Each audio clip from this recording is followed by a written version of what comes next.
Okay, so if you remember last time we started talking a little bit about adding YouTube videos to PowerPoint, right? Yes. Okay, we're going to continue doing that later today. But what we're doing right now is we are going to talk about a media clip.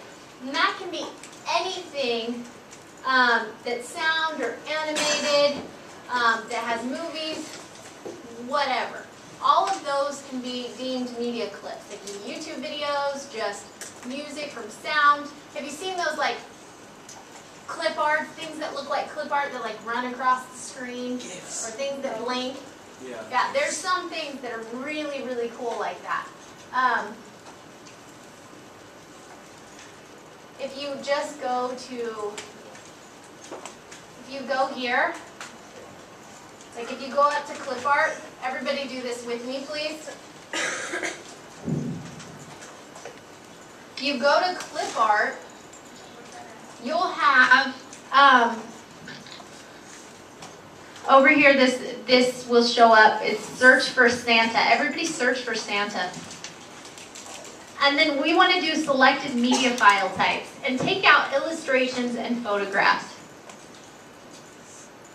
And just leave videos and audio. Click go. And let's insert one of these. I want to make this bigger so it looks cool. But let's see what happens with it. Oh, Santa's struggling. Hit F5. See what happens. Got one here. Right? You're just doing the same thing you were for any other type of clip art, but you're doing a video or an audio clip. Those are media clips. Another thing you can do, we were talking in Santa's workshops. Who knows what this is going to be?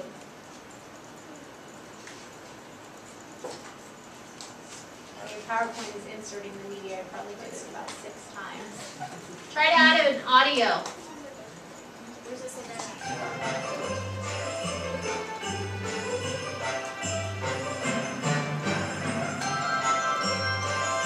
There's ho down here.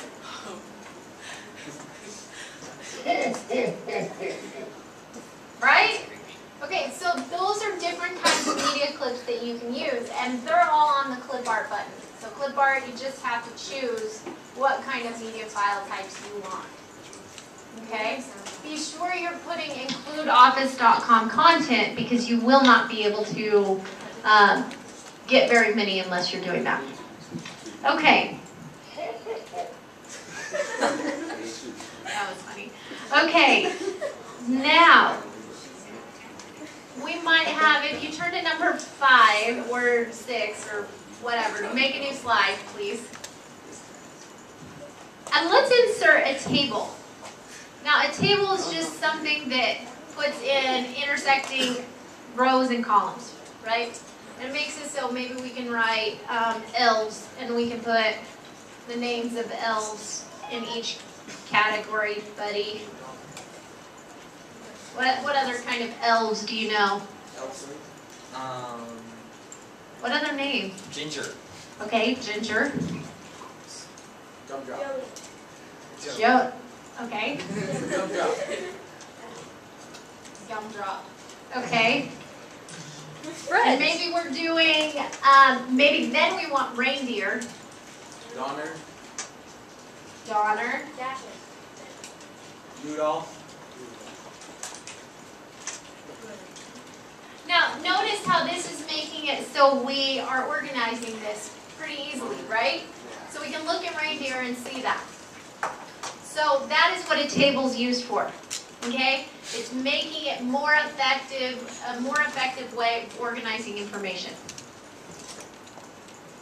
Okay, now, an organizational chart, I don't think they're going to show you on PowerPoint. Not sure why it's even included in on this chapter. But what it's going to be, in any given company, who's the boss? Like, who's the boss of Apple? It was Steve Jobs. Yeah.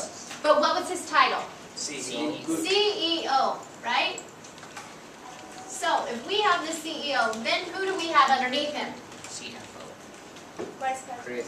Normally vice presidents, but you have several of them. You have like VP of marketing, then we might have a VP of something else, and a VP of something else, and a VP of something else. So who's the boss of the VP of marketing? CEO. The CEO, right? He's also the boss of this person, and this person, and this person, correct? Okay, now, the VP of marketing probably has marketing directors and a couple other things underneath them, right? Well, then the marketing director probably has an assistant marketing director. And this would go out like tons of branches. It's like a complex family tree, right? Okay, it just keeps going. But if you do an organizational chart like this, you should always know who's your boss. Is this person the director of marketing's boss? No, they're not under them. They're under this VP, right? So this person reports to this person. Now, this person probably would respond to the CEO, right, if they asked him to. But for the most part, it's going to be something like, it's a flow chart for who reports to who. Do you understand? Okay, all right, just as long as you get it. So that is an organizational chart. You could create an organizational chart in Excel using shapes and lines. Just going to insert and using shapes and lines.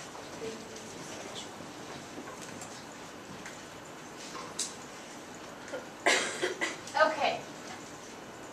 Now, we are going to show you one more time the very bottom of your screen, which you probably can't even see, it's below click to add a title. It's below everything that's showing right here. It says click to add notes right here, right? Okay, now, I've told you guys no sentences, right? Why? Why have I told you no sentences? Because PowerPoints, can we all read? Yeah, it sort of insults the intelligence of someone, you know, if you're sitting here just reading it back and forth, the whole thing. It's like, what does it matter? Why are you even reading it to me? I know how to read. So if we're talking about key points and it's being used as a key point, as a speaker, sometimes we might need some notes or some reminders about what we need to talk about that might not be included on our PowerPoint, right? So this is the place for those notes. Okay? So anything more than your 6 bullet points, 6 words that you might need as a reminder goes right down here. Are there any questions about that? Okay. So what we're going to do with that is then you are going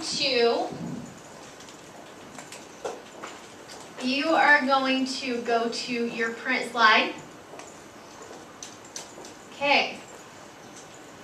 Now, you're going to go to full page slides, and what do we want to print? What do we want to print? Notes. Notice, if you wrote notes, they would all be down here. So if you printed them, then you could take up notes with you when you're actually presenting. So notes pages, it's print layout. Let me show you. You go to print. And it's right underneath slides. And it's note pages. Now, a lot of times,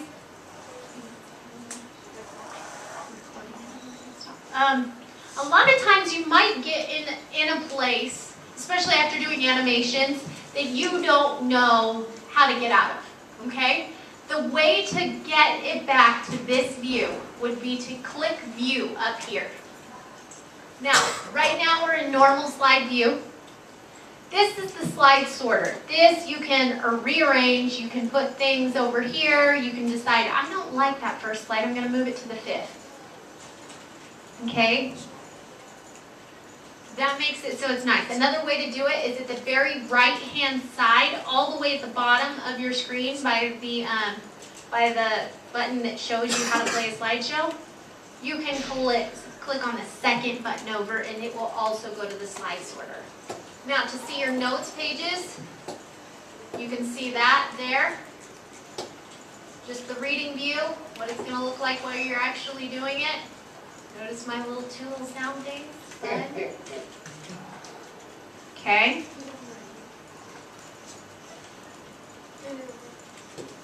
All right.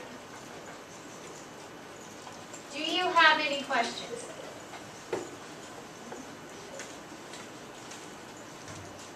Does anybody have any questions?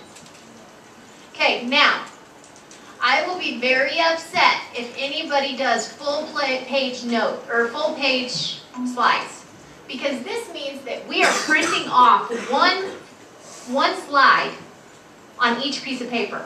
So that's 13 pages, and it doesn't even include the notes. That's not smart, right? If you need notes, that's one thing, but that's totally different. There's an outline of what's on each slide if you want to see it that way. Okay? But otherwise, we do handouts in this class. And you select 6 or 9 and show which way. This, when I have my classes and I have all these PowerPoints,